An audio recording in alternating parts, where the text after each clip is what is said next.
Good day! Welcome to Lesson 2 entitled Dimensions of Literary Text. Once again, I am Ma'am Honey, and I'm here to give you a lecture on literary criticism and approaches.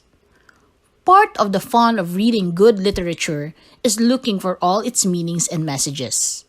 In studying a literary piece, we expand our imagination, our sense of what is possible, and our ability to empathize with others.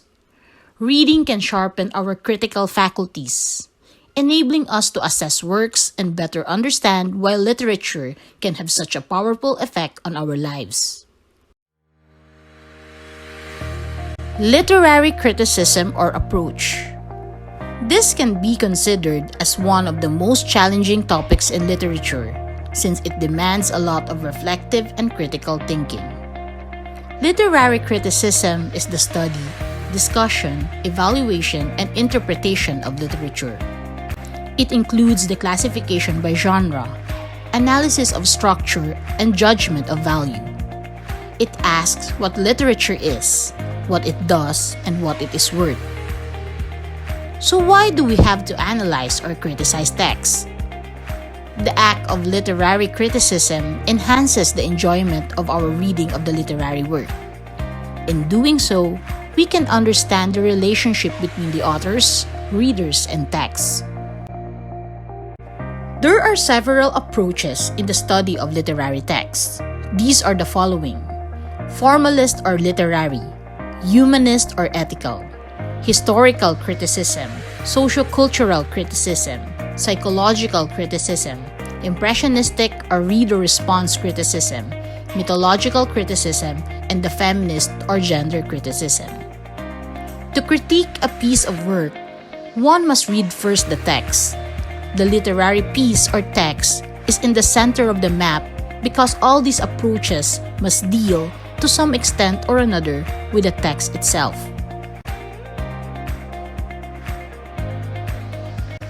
For this module, we will focus on formalist criticism. Formalist criticism.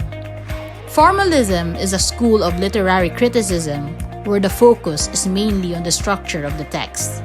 It contends that literature needs little or no connection with the author's intentions, life, or social or historical situation.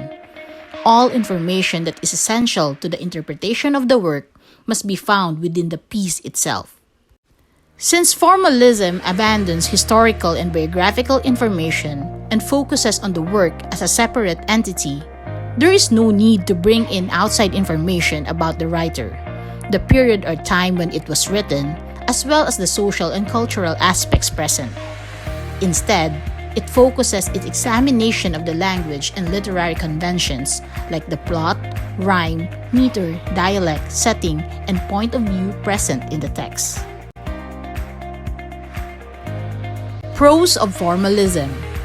Formalism has its shares of advantages or pros.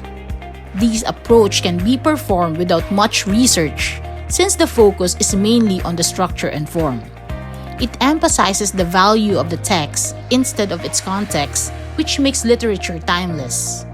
As the origin of criticism, all critical approaches have started with it. For its cons, formalists usually ignores the context, such as history, biography, and culture, and the text is analyzed in a very technical way. In addition, it can be time-consuming based on the text size and writing style of the author. There may also be instances when it cannot be compatible with all types of literary texts. Applying formalism in literary texts. Step 1. To read with an active and critical mind goes further than just being satisfied with what a text says. It should also involve reflecting on what the text describes and analyzing what the text means.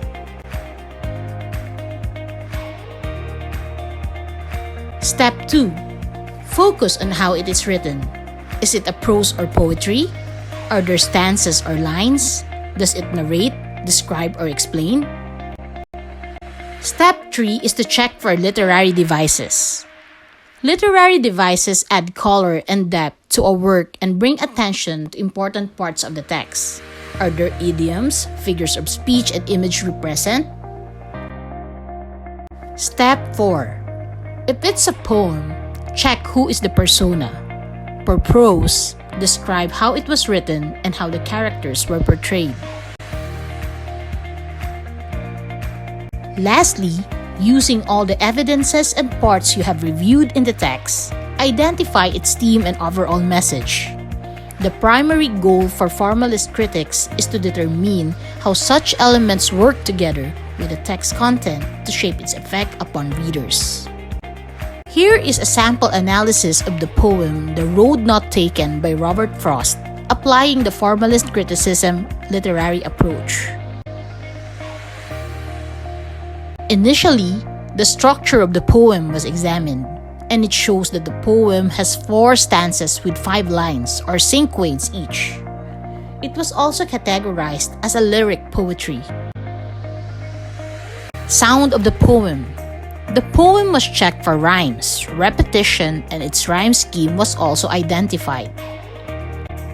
Other literary or poetic devices were checked, such as the use of assonance and consonants. Its rhythm and meter was also reviewed. Lastly, the meaning and overall theme of the poem was identified. Formalist criticism is actually a reaction to tradition. Works that may be interpreted or judged purely from what is apparent in the text. Since it involves a close reading of the text, all the information that are essential to the interpretation of the work must be found within the work itself.